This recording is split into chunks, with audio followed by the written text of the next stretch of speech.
Computer, over to Well, we're back with webinar 3. So thank you so much again to the ABRS Plus and to George for the invitation and to you guys with me live. It's a little bit snowy out there. It's January. Happy New Year, everyone. And we're into our third of a series of 5 webinars.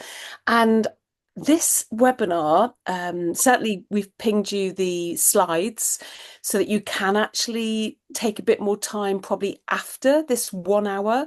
We've also got a Q&A following this webinar, but I really struggled. And what I mean by that is 1 hour to understand horses, when in fact, this whole lecture is obviously all my own opinion, whilst also I deliver classes for Hartbury University and I have year-long modules that actually still just touch the iceberg of understanding cognition and learning of horses.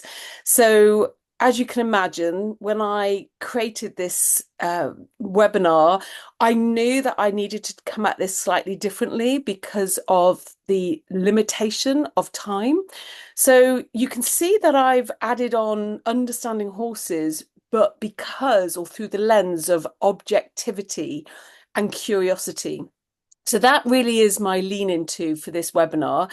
I really hope that you enjoy the journey that we're going to go on in the next hour. I hope I keep you awake because I do think the Q&A will get really interesting.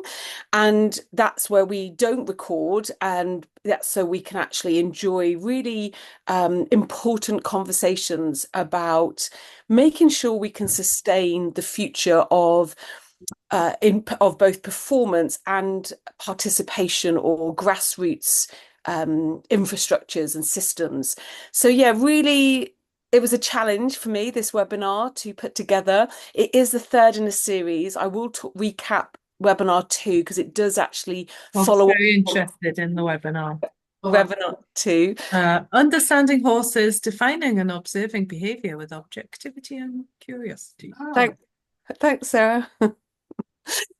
That's brilliant. It is that, Sarah, correct. And what I will do now is just move into why I found it so challenging. And that's why I'm leaning into the word objectivity and curiosity. But the whole point of understanding horses is that we do need to perhaps explore much more intersectionality. And that word I use a lot. I've put it into the title that we're enhancing riding schools because we are expanding our understanding of different disciplines. But in particular, in this webinar, I'm leaning into unlearning for all of us, and I'm leaning into the word reflexive practices because there is a word that you will hear me keep going on about today. It is a long word. It's called anthropomorphism or anthropomorphizing. And what we're going to explore is how unlearning and reflexive practices can actually enhance horse welfare. Why do we need to do that? Why do we care? Well, we deeply care about riding schools, equestrian centres, and livery yards. And we're looking at how we can all collectively support each other. And I've got at the centre of this is my own positionality, welfare horse sports, but this is about welfare grassroots organisations. And that's because we're really facing the challenge of keeping open and keeping sustainable through demonstrating that our horses are able to have their nature satisfied. So that's their species specific nature. And we need to demonstrate that in order to sort of earn public acceptance. And so a bit of a recap from webinar 2. If you haven't watched it yet, it's up on the recording on the ABRS Plus YouTube channel. But just as a recap, welfare is actually the state of the horse's mind and body, and it's the extent to which their nature, so that's the sort of the 3 Fs, friends, forage, and freedom, is satisfied. And that's a definition from Fraser et al. In 1997. So we talked about this in webinar 2, that horses are faring well and that it's not us projecting that, which is really important with today's webinar, that we don't get to decide that it's that how well their lived experience is.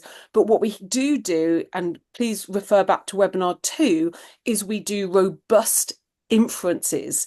And today's a little bit more dealing in with that.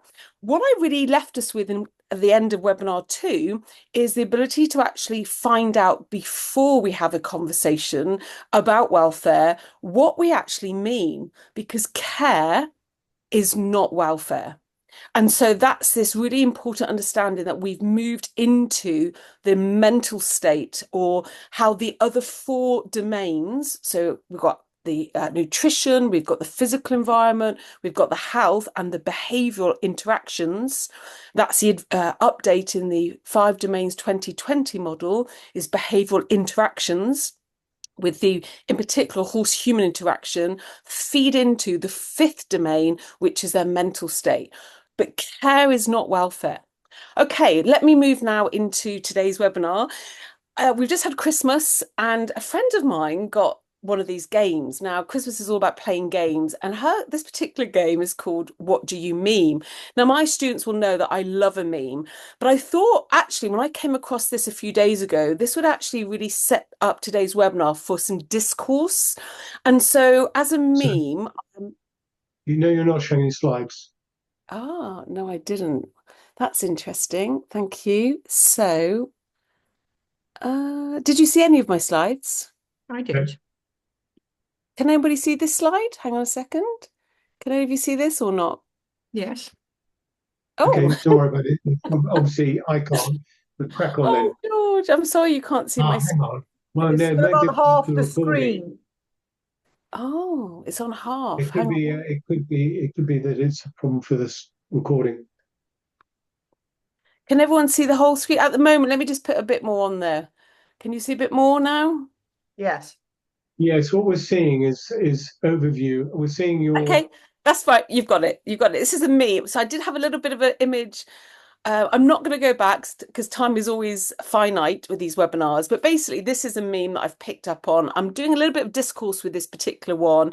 If people don't like you, it's okay, but you only need to be concerned if horses don't like you. And then it's time for some self-reflection. So it's a little bit of a meme where it's sort of where you're trying to sort of find viral engagement or connection. And I thought we'd have a little bit of discourse to this one today and what that looks like. But basically, my overview for today's webinar is I'm going to just look at unlearning and how we update our prior knowledge. I'm going to look at understanding horses immediately into pain, understanding horses, and then I'm going to come at conflict behavior and why actually perhaps they are on the same two different sides of the same coin. I'm going to look at our challenges with all of this, our solutions, and really what ideas I have for riding schools as we go into then the Q&A. So hopefully lots of opportunities in the Q&A for you to share. Last few webinars, we've been popping our questions into the chat and then going through it that way, which has just been a little bit more systematic. Okay, first thing I want to cover, and you've got these uh, slides on a PDF that have been pinged to you because you've pre-registered. So thank you very much for doing that. But this whole understanding of horses, actually, there's a word that I talk a lot about with my students, which is epistemology. It's basically a Greek word and it means the study of knowledge or discourse. And it's this branch of philosophy that deals with questions about knowledge. It's like how is knowledge acquired? What does it consist of? How can it be justified? And the extent of its scope and limitations. And it's really important that we actually think about how you know what you know, and where does your knowledge actually originate from, and how have we come to have the knowledge that we have around understanding horses. So that's really just a bit of framing for today's webinar. You also know that we're in a information age, and we've been in this age for some time. Actually, it's known as the digital era, where everyone actually has knowledge, and that's because of what's available to us through technology. We've got cameras on our phones and we've got social platforms. What's recently happened, and it's certainly born out of COVID is we're now actually in something called the infodemic era. I'm not sure if you've all heard of it, but it's been this term used to actually describe overwhelming flood of information. And that can be both accurate and false. And it obviously happened during the COVID-19 pandemic. So you can start to see that we've got these 4 areas that are taking place today. And it's really quite challenging for us to navigate, exploring how we know what we know and understanding horses. And certainly all of the stuff in those 4 bullet points, all areas are also known as the post-truth era. So we're having to filter out falsehoods. We've got our own filter bubbles. We sort of double down on what we already confirmation bias. We stay in our silos with knowledge that we want to, only the knowledge that we think is relevant. And we very rarely come out of our silos to explore different ways of knowing and different knowledge. So that's a really interesting framing, actually, of this whole webinar, that we are in this infodemic era. So some of the sort of key landscape signposting is being able to think critically, to actually have that foundation as a skill for you to actually go into fact checking and to be able to understand that not all knowledge is going to be as equal. And certainly in this era of post-truth, i.e. misinformation, disinformation, it's essential that we have those skills, and media literacy as well. Okay, so we've got all this, why is reading horses or understanding horses objectively the challenge? Well, you can see here that we've got everything from, it's just really hard to have language that is accurate and robust to make inferences. It stirs up emotions, partly because we're dealing with animals and in particular the nature of the horse. It's actually complex and dynamic in terms of what we're witnessing in front of us, in terms of the horse's lived experience, and actually how we are interacting with horses has also evolved over time. But one of the real challenges that's taking place right now in 2025 is that's it. Oh, there we go. Is that we've got this instinct to burst in with our knowledge. So how we know what we know, in order for the other person to sort of be on the wrong side. So we're trying to actually reveal why we are right and why the other person is wrong. And this is causing a global polarization, which is what we're all familiar with living in today. So I want to now introduce unlearning. It's actually a skill. And for that beautiful book from The Boy, the Horse, the Fox and the Mole, wrong way round, but hopefully you guys know which book I mean, from Charlie Mackay. And in there is this beautiful illustration. I wonder if there is a school of unlearning. Well, for the last 7 years, Pony Club Australia have been really focusing in or doubling down on updating their Pony Club members' prior knowledge. So they're using evidence-based knowledge, they've updated their curriculum, and they do things like a Welfare Wednesday, and you can start to see that they are communicating science in a way that their members can actually take that up. The other thing I got over Christmas is a new book. I ordered it for myself. My Christmas present to myself is a book from a couple of Finnish animal behaviour scientists who have actually put into a book for your riding schools evidence-based knowledge that actually communicates science in a way that is a great opportunity to be taken up for your clients. So you can start to see that we're deeply thinking about how we're communicating the understanding of horses. So this is the back page of this book, and it's just sort of reiterating, why would we pat a horse when in fact horses mutually groom each other? Why would we not do that?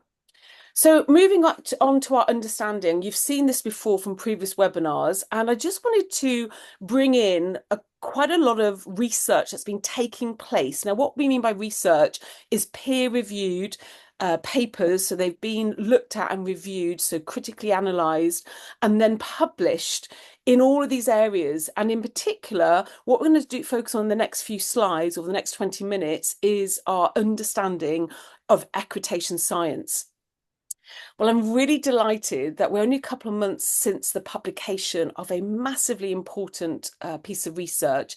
It took the researchers, as I understand, I listened to a podcast from Dr. Carol Hall, it took them 2 years. So whilst they were doing this huge systemic review of behavioural signs of mood or affective state in the domestic horse, they did two parts. This is part one, and it took them 2 years to get this work done. And in terms of evidence-based knowledge, we do actually have a little bit of a hierarchy. So what that means is anything that has a meta-analysis, or so that's multiple papers, or this systemic analysis. So there is 179 peer-reviewed published papers that have been systematically reviewed in this one paper. That came out only in October of 2024. And the key findings in part one was that withdrawn or agitated behaviours, avoidance behaviour during handling, and agonistics, that's aggressive interactions, were indicative of negative affect or emotions. And so you can really start to see that we're getting so much evidence that if we do think our riding school horses and our horses that we're interacting do actually have a good life, are living a good life, they must have space, companionship, and forage. So those are those three F's. But the key on this particular systemic review is the life cycle. They added on and bolted in from birth right throughout their lives. So it really starts to bring into focus how we are trying to update our prior knowledge and bring in the word quality of life. In the second paper, I'm going to now introduce to you what was introduced in this particular paper. You saw at the beginning my positionality. I relate to being an applied scholar. And what that means is I massively translate evidence-based knowledge or scientific papers, but I do that in order to support communities that are making a difference to horses. And in particular, the findings from this study, so it's part two of this huge systemic review, all about actually the behavior of horses, both in hand and under saddle. And the evaluation, sorry, the end of it was an evaluation of how these procedures could, so that's in hand and ridden, could be adapted to at least make them less unpleasant for the horse, and ideally more pleasant is now required. And what they actually did, the researchers from doing this massive systemic review, is they actually introduced LEMA. So it stands for the least intrusive, minimally aversive model. But it's born out of dog trainers training. And the author of LEMA is Lindsay in 2005 from a third volume of the Applied Dog Behaviour and Training series. And it's a really interesting model because it sort of creates this sort of escalation of trying to come in with the least amount of aversiveness for horses, and then that gets increased depending on what procedures that are taking place or happening to animals. And obviously this came out of the world of the dog world. But I just want to stay on this a little bit because things are evolving, and that's why I wanted to spend an hour on this webinar updating our prior knowledge. In particular, the research done from Fernandez in 2023, what he did is, worked in Australia, is added in the life model. So this is the least inhibitive, functionally effective model, a new framework for ethical animal training practices. So that's what that looks like, not coming in specifically equine. As you can see, this is for all animals, but there is some specific differences that I want to share with you now, in particular the middle. So yes, we're still increasing meaningful choices for animals, but we're trying to identify behavioral functions. And this is important when we come to understanding horses, because actually what Fernandez looked at is that first and foremost, we should be training our animals by identifying the cause of a behavior. So that's the function, followed by the effect. So let's say our horse is demonstrating some unwanted behaviors. What's the actual behavioral change that we will be doing through training, which is the effect? And the last bit is this functionality effective, i.e., is this training ethically matching the behavior? And so that we've originally found that's being caused. And it's a much more animal-centric way of training all animals. And this sort of updating our prior knowledge with models that are coming out of other species, such as the dog world, the sea mammal world, is actually how we update our prior knowledge of understanding horses. But let's not stop there. Let's talk about what some of this sort of why do we even need to update ourselves? We can update ourselves, and these are all the different disciplines we can update with to leave horses better. But I'm going to introduce at this point into the webinar something called procedural knowledge. And this is where I think we might actually trip ourselves up as equestrians, because actually practicing procedural knowledge means that we not only do we have knowledge and we've updated ourselves at the right time, but we then do something with it. And this is what requires a lot of practice. It's an important part of a component of learning, so that we actually apply what we've learned, say how a horse experiences or communicates pain. And then what we need to do is do this procedural learning in a riding lesson. Like, we need to take that knowledge into the application of what's happening inside our equestrian centres. It is actually a branch of cognitive science, procedural learning. And it's basically, what do we do with something with the knowledge that we have? So yeah, really important if we're going to leave horses better than if with every interaction. Okay, so understanding horses, I just want to introduce my model that we're going to look at today in this webinar and talk about in the Q&A, where we're going to actually explore 4 areas. The first, and it goes in this order, we're not going to take it out of the order. We're going to look at something called critical anthropomorphism. Now, this is the work of my colleague, Julie Fiedler. She's literally just about to submit her doctorate. So this is her doctorate work that she's been doing for some years, and all the references for all the papers that I'm talking about today's webinar are at the end of this or on the last slides in your handout. But we're going to go on from critical anthropomorphism, and I'm going to take us then into the work of reading humans, which is a bit why I shared that meme at the beginning, emotional expressions effectively. So most of us, or a lot of us, are actually teachers or coaches, instructors, and we're reading our clients' emotional expressions. And are we able to do that as perhaps, as Charles Duhigg introduces, as super communicators? And then the work of Susan David, you might have heard of emotional agility, and being able to actually practice our own emotional agility so that we can have this word resilience. Now, I talk about this a lot when I'm working with Gen Zs and how to actually show up before they come into their interaction with horses to understand the horse. I've also been able to enjoy working with my Gen Zs in the sense that one of my students was a real lesson for me. In particular, she suffers from being bipolar. And she was in my lesson and she basically stopped the horse. She hopped off and she said to me, Lisa, I need to remove myself. And I was really quite taken back. And what was so delightful is I also had other students who were available to do in-hand training with the horse that she'd hopped off. And she took herself, she physically removed herself for about 10, maybe 15 minutes tops. And during that time, what she was able to do was self-regulate.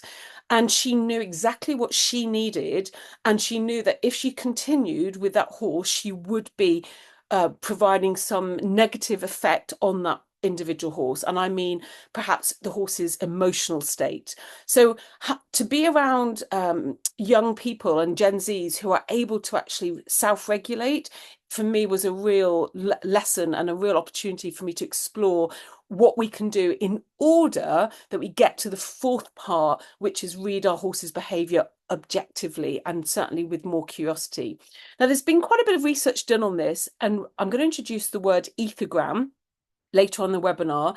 But there are some really great references around reading horses objectively through ethograms, which is basically a repertoire of a species behavior. One is called the Equid ethogram by Professor Sue McDonnell, but there are other references that I'm going to come on to shortly. Okay, let's go on to anthropomorphism. Apologies if this is brand new to you, the word. It is a bit of a mouthful, but certainly this stuff on the right-hand side, I'm hoping will resonate. But we're really looking at what's going on is that we are able to use anthropomorphism to motivate, say, a client to actually want to connect to an animal. And what we're doing is creating this human inference to a different species. It could actually be an innate object. We might give our table human characteristics. We are anthropomorphizing when we do that. And, we are very good at doing this. We do it all the time as humans. And in terms of as equestrians, you can see that we often talk about having a brave cross-country horse or a hero type racehorse, and that classic that you hear about in the industry, a moody mare. And it's a really interesting area that we should all be exploring in terms of horse welfare, because when we put the word critical in front of anthropomorphism, what we're identifying is it's actually prevalent anyway in society. So, this is a little clip from Horse and Hound, Taming the Tiny Tyrant, 7 common problems with naughty ponies and how to solve them.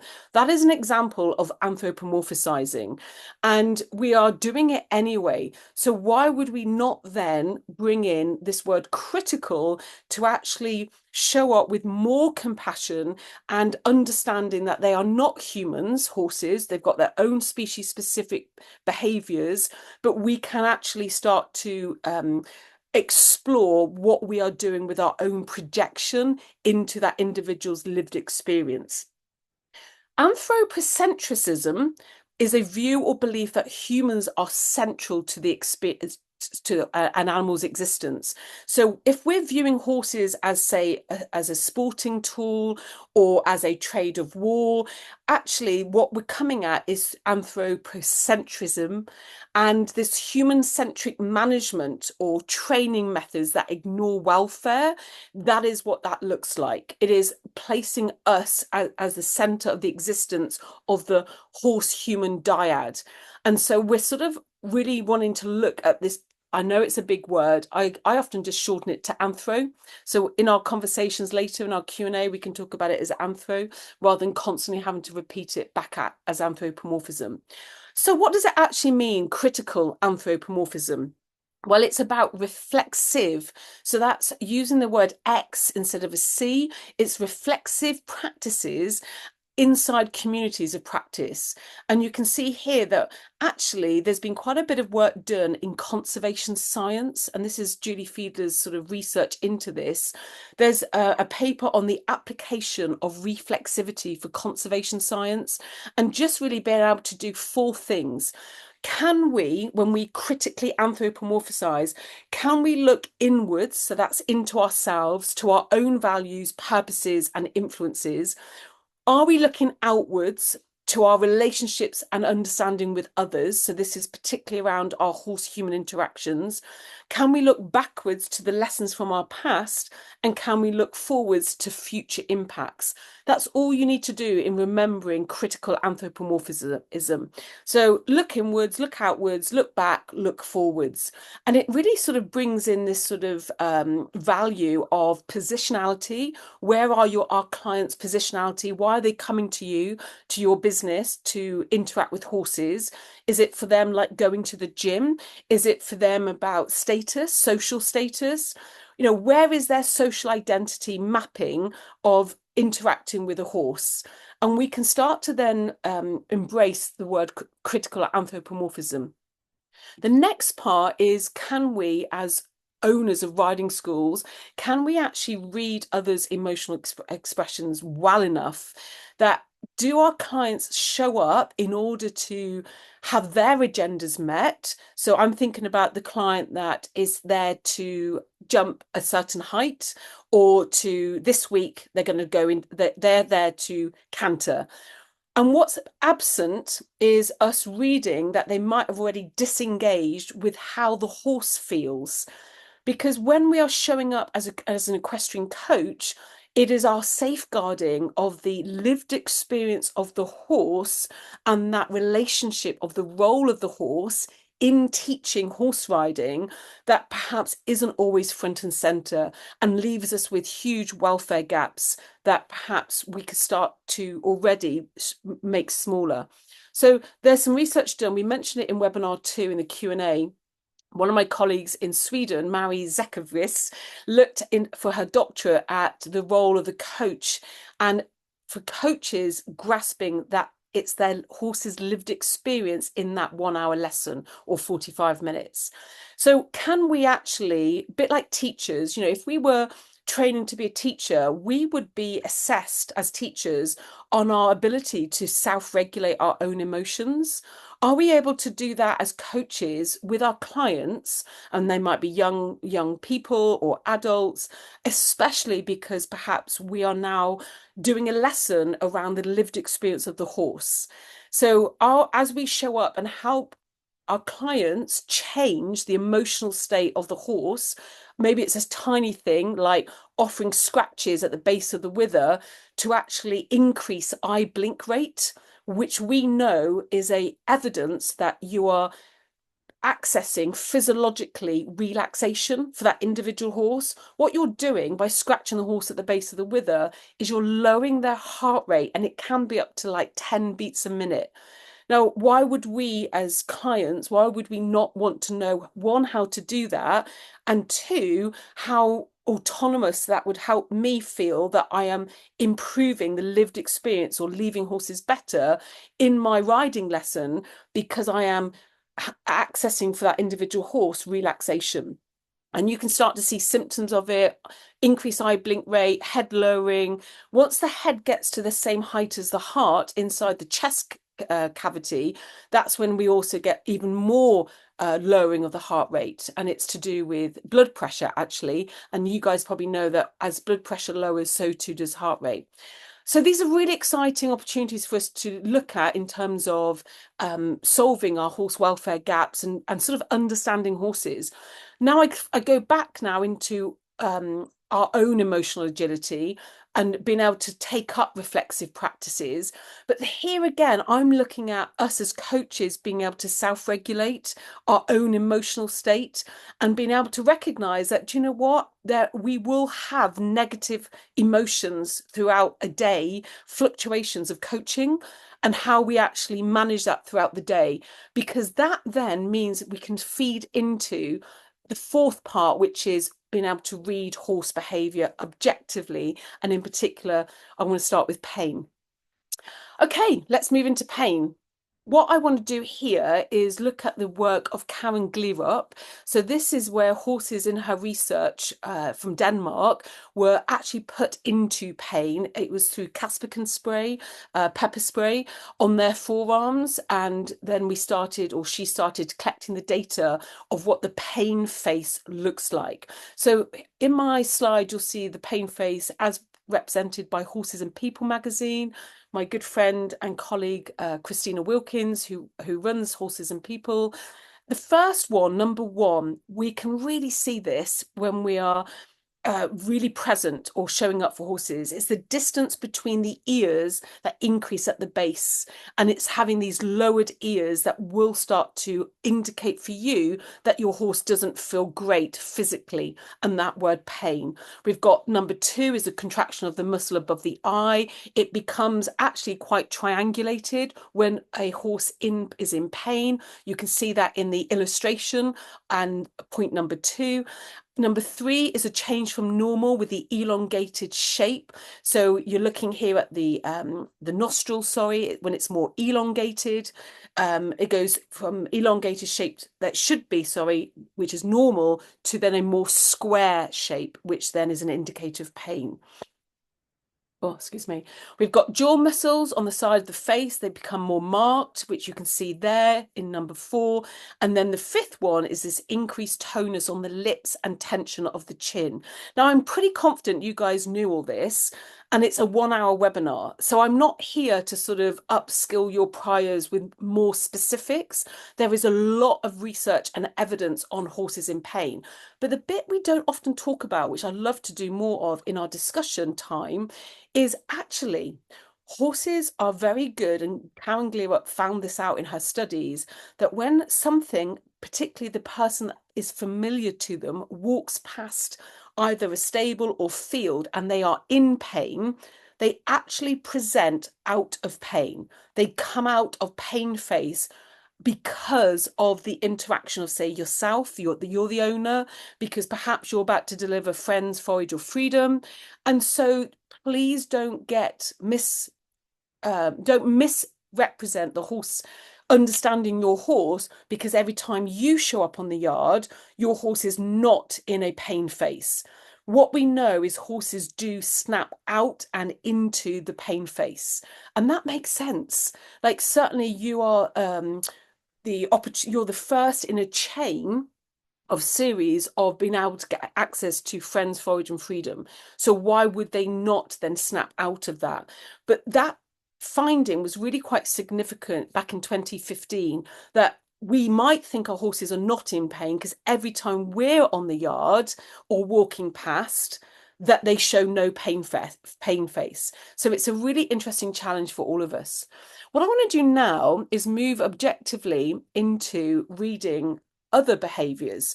Now, these are also behaviors that come under saddle, and we have got the ridden horse pain ethogram. So that's different from the pain face. We've now got a ridden horse pain ethogram.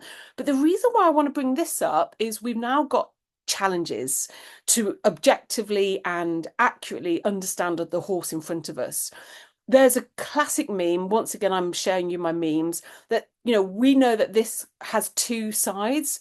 So, when we have just one-sided story, we actually are limiting the data of understanding our horses. And in fact, if you think all of those behaviors are just down to pain, we are missing out on the word conflict behavior. And we've got quite a bit of evidence and research in an ethogram. So this is a repertoire of behaviors that a horse may actually be in pain and or conflict behavior. And that is a really important finding or understanding. And the other thing we should be looking at in terms of our language when we're in our riding schools and we're talking to our clients is we should reframe the word resistance and evasion and actually replace both of those words with the word conflict behavior. So what is conflict behavior? Well, this is a one definition from Dr. Andrew McLean, and you can see it's quite long-winded, but I'm just going to bring into your attention. In equitation, conflict behavior may be caused by the application of simultaneous opposing signals, such as stop and go. And that's where the horse is forced to endure discomfort from relentless rein, tension, and leg pressures. There are other definitions. So another equitation science definition from Jana Winther Christensen. It describes various types of horse behavior that may result from frustration, such as conflict or unclear cues from the handler rider, and it can be from discomfort, fear, and or pain. We've also got another definition from McGreevy et al. In 2005. It's a response exhibited by animals that experience difficulty coping with mental and or physical discomfort, and is most often demonstrated as some form of evasion or resistance. So we've evolved from 2005. We are absolutely all over looking at the word conflict behavior. But what is the purpose? What does it serve when a horse is actually bucking, rearing, spinning, bolting, grinding teeth, opening their mouths? Well, what they're trying to do is an attempt to resolve a negative experience. Now, we talked about this in webinar 2, and we talked about this because of the 5 domains and applying the 5 domains animal welfare model. The first essence of the 5 domains is, can we identify a negative experience? So there we are. There's a horse presenting with us It could be rearing, bucking, spinning, or just opening their mouths. Maybe they're tongue lolling, but there will be definite specific behaviors. What are we then interpreting that behavior in our riding school? It could be because now the horse is trying to resolve the negative experience of relentless or clashing pressures of leg and rein aids together.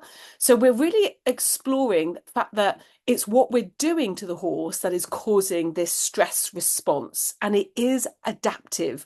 Basically, the horse is trying to create an acute is trying to behave in a way, we call it an acute response, bucking, rearing, spinning, bolting. All of these are acute responses because of a stressor. So you can start to see that when we have horses that are looking like this in this image, photos, by the way, are all courtesy of Caspin Prellis Johansson, which are freely available for us to actually explore and look at. Oh, yep, can I carry on? Yeah, good. Okay. So when we have got all these images coming for us, it's really important that I circle back at this point in my webinar to talk about practicing procedural knowledge and bringing up the right knowledge at the right time to do something with it. Well, that moves me now into, can we understand horses objectively in our practices? Like, yes, we have all this knowledge, we have all this peer-reviewed, evidence-based knowledge. Why then are we unable to put it into procedural knowledge and bring up this knowledge at the right time and do something with it? So we've got these challenges that we're facing. I wanted to actually now just suspend my question really for now and understand sort of the word ethogram. It is a catalogue of descriptions of discrete species typical behavior patterns, and it's all about basic behavioral repertoires. But the key about an ethogram is to give us more validity and reliability of a behavior that we're seeing in front of us, and they are measuring units. An ethogram is a measuring unit, but we have to be really careful that we're not attributing functions to behaviors. We've got to be determined if function context is always needed. So, understanding the function of behavior is often only clear in retrospect. And I've already mentioned about the functionality of being able to open our mouth, like the horse's mouth, in order to alleviate the negative experience of the rein, of the pressure down the reins and into the bit, or onto the bit, excuse me. So yeah, we're really in this point of, can we understand all these behaviors on the right hand side for the horse as an active coping mechanism, both either as pain or conflict behavior. And so we're really at a really challenging time for us to understand horses. But why does any of this matter? Well, you can see here from a previous slide, from a previous webinar, that at the center is our 3Fs plus fortitude, which drops right under the mental state of horses, which is the 5th domain. And then on the outside are the first principles of horse training. And you can start to see that actually the mental state is the sum of all the other domains and whether we're actually understanding horses optimally or not. So what are some of our challenges? Well, certainly where we're at the moment in terms of the global equestrian landscape is education as one of the answers and solutions. Certainly the FEI, Pony Club Australia, British Equestrian, ABRS Plus, we're all looking into showing up as responsible with our interactions with horses, be it in sport or leisure and grassroots. And what does responsibility mean? Well, if we actually break up the word responsible, we're able to respond. And that word responsivity to our horses is what we're placing at the center of our reflexive practices. When we look into ourselves, are we responding to that individual horse in front of us' lived experience? And what that means is, how does that horse feel about what it is that we are doing? And I talked about this in webinar 2, that we do actually can have really quite robust inferences based on research that we've been doing to date, whilst also excited about the use of technology, bringing forwards. We're about 2 years behind the application of AI in facial action coding. We've got it going on with dog facial expressions. We've got Equifax, which is facial actual coding for horses. Like, we're currently doing deep machine learning with artificial intelligence, which leads me into coming into our next slide, which is really about education. I've called this slide Mind the Curriculum Gaps, because what I did is I took up the application of AI, and I use OpenAI as a research assistant. And I use the word conflict behavior and the definition of conflict behavior. And I got AI to scan one of the highest educational qualifications that is in practice in equine. And that's well known globally. I'm not going to discuss which curriculum that was specifically, but certainly with the framework of conflict behavior, there were these very interesting gaps in that particular educational curriculum. So this is from ChatGPT, which is an open artificial intelligence system, and it basically came back that overall, while the principles of equine welfare and empathetic interactions are present, the specific application of strategies to prevent conflict behavior caused by simultaneous opposing signals or unresolved stress is limited. Expanding these aspects could align the guidance more closely with the best practices for minimizing stress-induced behavioral issues in training. The document contains relevant mentions of conflict behavior as defined in equitation, but there are notable gaps in explicit references to handling situations where conflicting motivations or simultaneous opposing signals, stop and go, etc., occur. And then it goes into all its different findings. It is actually a very detailed scoping exercise that I conducted using artificial intelligence. And it certainly concerns me that we have systemic challenges through our curriculum and our curriculum content. So what are the challenges do we have in education? I will come on to some of the solutions in a minute, but we've got various absence of, say, curiosity. So we've got different barriers to that. Perhaps we're deeply into anthropomorphizing, which keeps us out of being curious when we think that the horse is just a moody mare. Ultimately, there's an absence of curiosity to understanding that individual horse in front of us is lived experience. We can be victims of groupthink, which is just a human experience. Where it's really hard for us to actually come out of that need for belonging and to actually think and learn collectively together. We've got confirmation bias, where we're doubling down on what we think is right, so we just carry on in our silos. And then we've got dissonance, where something doesn't quite feel right, but actually we double down and we keep doing what we've done because the facing up to that dissonance is way too uncomfortable. And so we carry on doing what we've always done. We get into the learning barriers. We've got things like epistemology, like where does our knowledge come from? These other areas I cover in a level 7 module in terms of applied cognition learning and why learning actually for humans, for horse lovers, stops. And then there's culture. Perhaps we're being reinforced and rewarded for being a knower as opposed to being a learner, and this lifelong learning that riding schools are really set up to lead in cultural change. And then being able to sort of have exclusion, like what excludes us to education could be cost, it could be the lack of access to it, and also just could be an absence of leadership in terms of education as the solution. But let's now look at what we can do in terms of education. We can apply evidence-based knowledge in communities of practice. So I've got various different communities of practice throughout the UK and overseas.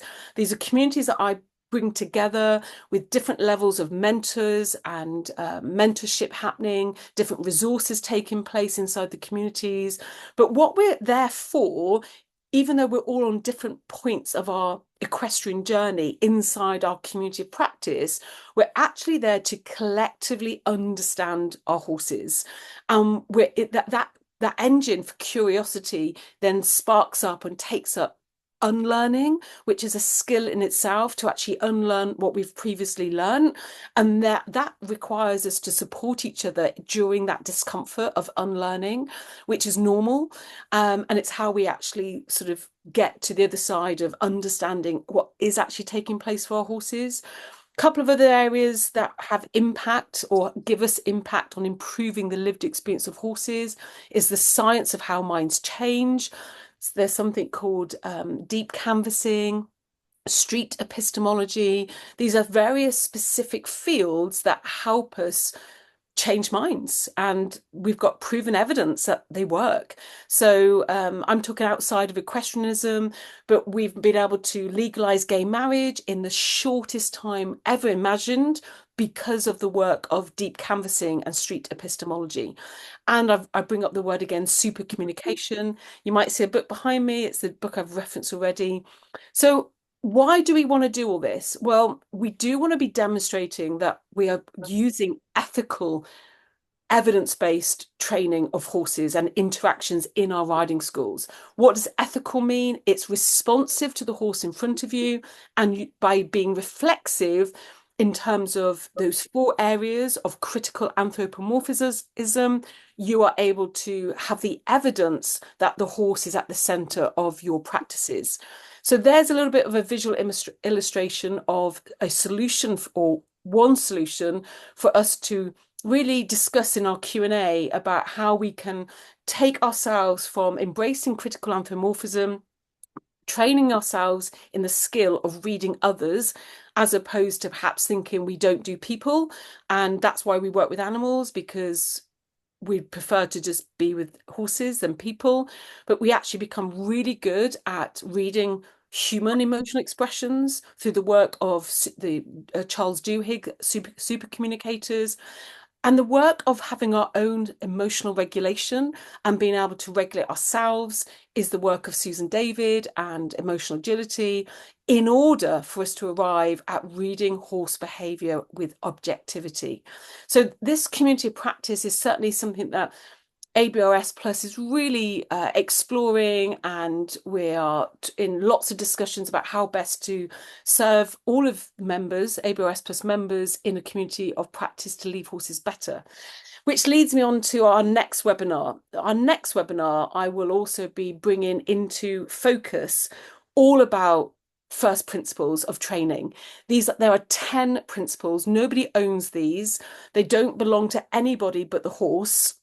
And I've already gone and used artificial intelligence as a research assistant, and I've scanned more curriculum, more levels, a level 3, 4, and 5 in our educational curriculum for all 10 principles.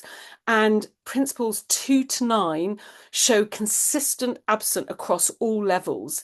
And these principles are the ones that focus on the horse's nature, cognitive abilities, emotional states, and it is really quite something we should be discussing, how actually we've got educational curriculum with significant curriculum gaps in terms of evidence-based knowledge to improve the lived experience of horses. So join me. I'm coming up to my 1 hour on the 3rd of Feb at 12 o'clock, and it's not going to be long, is it? A few more weeks. And my references, and I think we can go to questions, George. Brilliant. Thank you very much. Thoroughly interesting. So let me just have a look. So is there anybody on the chat? Let's see if there's any up on the chat right now. Anybody? So you're free to unmute if you've got any questions, or you're free to put them up on the chat.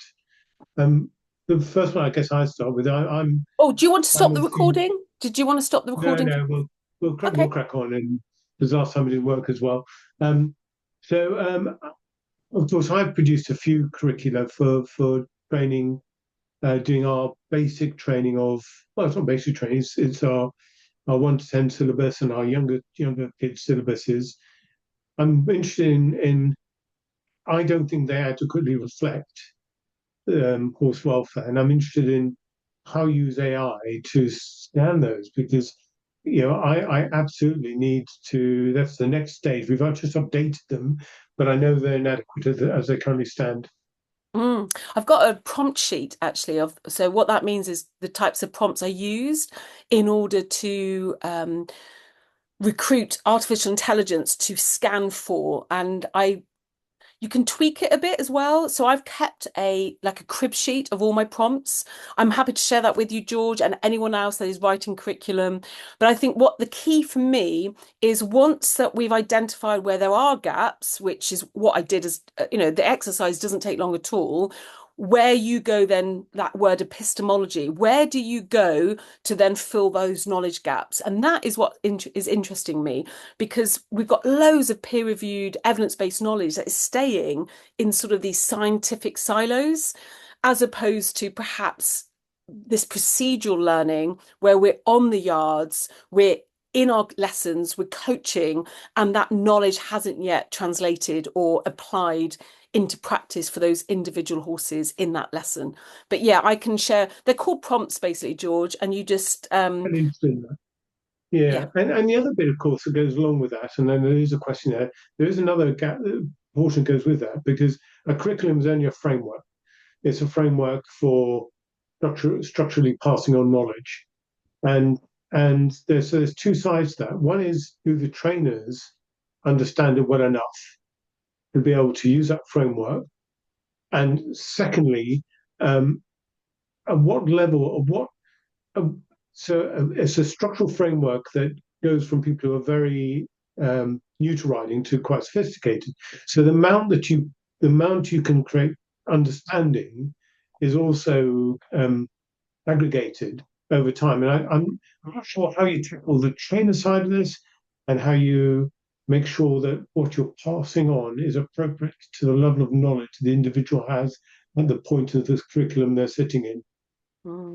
I mean, I love what you did there. You looked at all the different nuances of, we're all on different stages.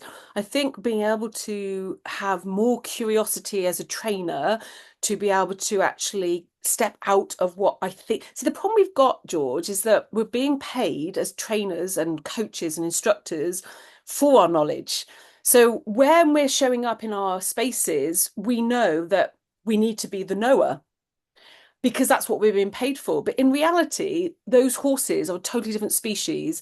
And the more we can show up with curiosity and exploration, a bit like I talked about in webinar 2, become a detective. I would like to see more emotional agility from myself, as a coach, when I'm interacting with that individual horse in front of me. Where is my attention and my focus?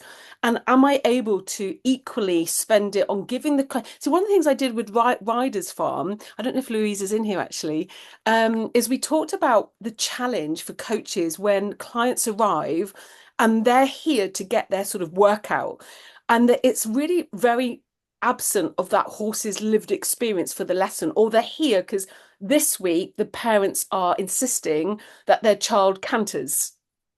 It is totally not appropriate or reflexive for the horse that they're riding out on that particular day for whatever reason. Lots of layering for that horse's, for the matching of the client but the reality is, what can we do as trainers? Have we got enough knowledge in our toolkit to put the spotlight for the client on changing the affect or the mood of the horse in their lesson, and for the client to come away going, instead of like for a shift, basically a paradigm shift, instead of going, today my objective was to canter, in fact today my objective was to maintain relaxation through training length of stride. So I'm talking about something like we can train horses to lengthen their strides or decontract, which lowers their head and neck, which lowers their heart rate. Now, if we're training that as a piece of content, as knowledge, your clients are coming away with knowledge of biomechanics that physiologically improve the lived experience of the horse. By lengthening their stride length, they lower their head and neck, and that the pole that gets to the same height as the heart has something called baroreceptors in, which actually slows the slows your blood pressure, and that lowers the heart rate. So what I'm really suggesting is we could just upskill our trainers and coaches with more knowledge about how horses learn, about the biomechanics of horses, about their mental state, that we then share with our clients to shift in our clients what they think they're arriving for in a lesson and a training session. I'm sorry, I'm monopolizing. I'll ask one last question, let other people then chip in. The dichotomy, as I see it, and I've seen this, is where people turn up and say, "You're here to train me. I'm not here to train your horse." And I've heard that said at several riding schools where people have been complaining. So there's an inherent dichotomy because people feel that the trainer's there to train them, and they're not there to train the horse. And I think that's quite a difficult one. It's really challenging, isn't it? The reality for me is the cultural shift that's needed. So we can actually do that with signposting and coding. We were talking about it at Riders Farm quite a bit, actually, about how we could incentivize clients to show up for horses and actually expand as horse advocates, their championing of that. So actually, instead of coming in to get what they, instead of having a mindset, well, I'm not here to train your horse for you, they are absolutely there to leave horses better. And if they're not there to leave horses better because of their interaction, it will be a cultural friction and a cultural sort of challenge for the business and for the riding school, because perhaps they are not their potential clients or their optimal clients. Or maybe it's just a lovely conversation to have where you're managing your clients' expectations. And perhaps we could do more of that in our riding schools. Or maybe put that to everyone else in the chat. Anybody else got any comments or questions? Do feel free to unmute. Oh, I can see Mac has. Can you please re-explain the curriculum gap? Maybe because of language barrier. Okay, I can't understand what you mean. Oh, okay, no problem. So I just took the knowledge of conflict behavior. So we know what conflict behavior is. It's about a horse in confusion with clashing or relentless pressures that are actually causing them harm. So they're having to present themselves with bucking or rearing, or let's just take mouth opening or teeth grinding. You might have previously called them resistances or evasions, but in reality, your horse is trying to actually solve the negative experience. None of that is showing up, or not none of it, but key areas in curriculum that I've used as a research assistant, artificial intelligence, to scan for. And I've done it in different ways, different prompts. I've come at it from different bits of language that I've done in my own scanning of curriculum. And there is absence of this clarity of conflict behavior. Now, if that's absent in curriculum, of course, horses will be experiencing clashing aids, relentless pressure. It will be rippling out from curriculum because there's an absence. And so the gap I'm looking at is what we know will improve the lived experience of horses. So being able to have clarity of communication, the least amount of pressure, the application of self-carriage, which we'll talk about in the last or second to last of our webinars, how when we show up and create and have that in our content, in our curriculum, it will ripple and impact the lived experience of horses as coaches deliver that content. So that's what I meant by the gap. Has that helped? And then what do you mean by curriculum? Yeah, thank you. Cheers, Mac. Will you And be then Nisha's got a question there. Yeah, great question. Will you be discussing how to resolve? Absolutely. Nisha, I will see you in a month's time. 3rd of Feb, 12 o'clock. I will lean into it. So that is obviously my key area of expertise. I apply the science of evidence-based knowledge or equitation science, and I have been doing it for 20 years. So you'll be getting all my sweet spot expertise in February. You've been discussing changing culture, yeah, mindsets. How do we, so what's the question? So are we changing minds and how to do this without conflict? Beautiful. This is such a big challenge. I would like to find a course in this.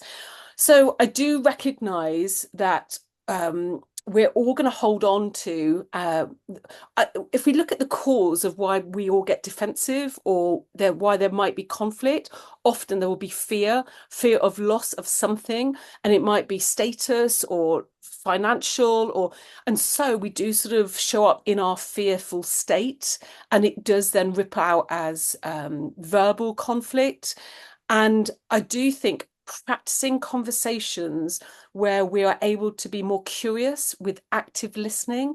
Certainly, I've mentioned a couple of references, books that I read that I've looked into where it's out of equestrians. I've mentioned this book behind me, Super Communicators, how we actually are just probably not brilliant at listening, because when we actually listen and ask questions about why we do what we do, or why we feel like we feel, I get, just by asking questions, we call it motivational interviewing, we can come out of being this right and this writing reflex. But yeah, certainly human behavior change and the science of it is perhaps the answer when you said, can I find a course in this? Human behavior change is massive. It's a huge scientific field, and no one answer to your question will solve or help us, all of us, navigate conflict. What is interesting is how often do we practice listening, and actually listening with intention rather than listening to reply. I have to work on it all the time, Shuna, all the time. Procedural learning. Oh, thank you, Nisha. I'm following me. Okay, so yeah, I have a community, an online community called Coffee with Horse Lovers. It's in Facebook. Please come and join us. Nisha's in there, so thank you for mentioning that in the chat. Thanks, Jen. Looking forward to the next one. Any other thoughts or comments? What about actually thinking about understanding horses and getting it accurate when we think about pain versus conflict behavior? You know, is this physical, psychological, or both? I normally get asked about that, to be fair. Like, what's my sort of reference point? Should I answer that? Would that be Yeah, yeah, go for it. okay. Yeah, so I'm married to a vet. My husband is a small animal vet. So we talk about this quite often, about pain and how it presents. And one of the things that I do as a coach, and because I understand about how horses learn, is I repeat, let's say it's a transition, or let's say it's about mounting, and perhaps now your horse is having problems mounting. Is that behavioral, the mounting, or the we talked a little bit about this in webinar 2 with Sue Dyson, or is it physical? Or maybe you're going from trot to canter and your horse is bucking, or maybe it's just an upward transition from walk to trot and you're physically thinking that horse doesn't look as comfortable as he should. If it's behavioral, i.e., an absence of clarity of communication, with 3 repetitions, the behavior improves or stays neutral. Does that make sense? So what it doesn't do is get worse. And I think when we're dealing with things like ulcers and kissing spines, these are like really musculoskeletal pain that Sue Dyson was trying to sort of help us navigate in last webinar. With repetition, so with 3 repetitions, they do deteriorate. Maybe some of them will stay the same, but often if it's those type of conditions with repetition, let's say it's trot to canter or some sort of mounting repetition, so you do it, you go to mount 3 times, they do get worse. Where when it's behavioral, because of the clarity of communication and your ability to release pressure for the moment you get the correct response, the ability for you to apply the least amount of pressure with the off immediately for the correct response, the horse by the 3rd repetition has shown improvement.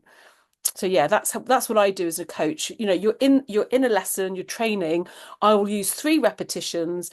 If it starts to either stay the same or deteriorate, I will start filming. I take that video footage and I do then send it to the vet.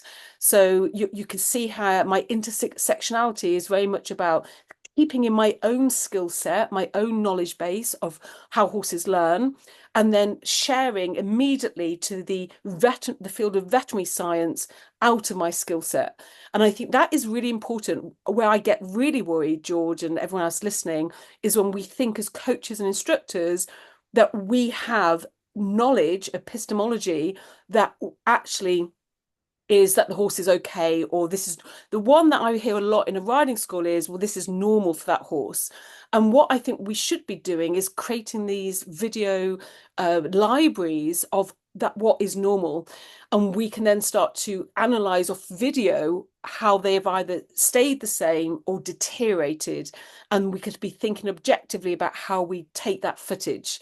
I always I have a little protocol for that, and I share that with the yard manager, and we're building a profile of how that individual horse is showing up in these sessions, and therefore we've got evidence that the vet will actually use in order to help them do their own investigations. We are not veterinary professionals, and we should not be behaving in that sense as though we are. Mac has a question now.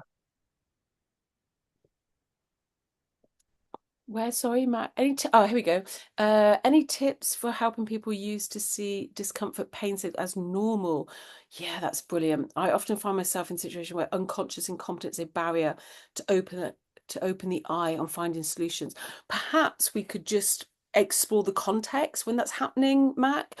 Often it might be that they might be fearful of how much it will cost if they do actually. So it's cognitive dissonance. What's keeping us out of showing up, seeing what is quite clearly, if it is clear. It might be just the fact that the narrative we tell ourselves is because we can't afford a vet visit this month, or there will be other motivations that drive human behavior. My best advice for all of us, myself included, is to stay out of judgment and to suspend that, and to explore questions that may be able to support getting curious. It might not even be there might not be limitations like costs to go and explore why this horse has changed.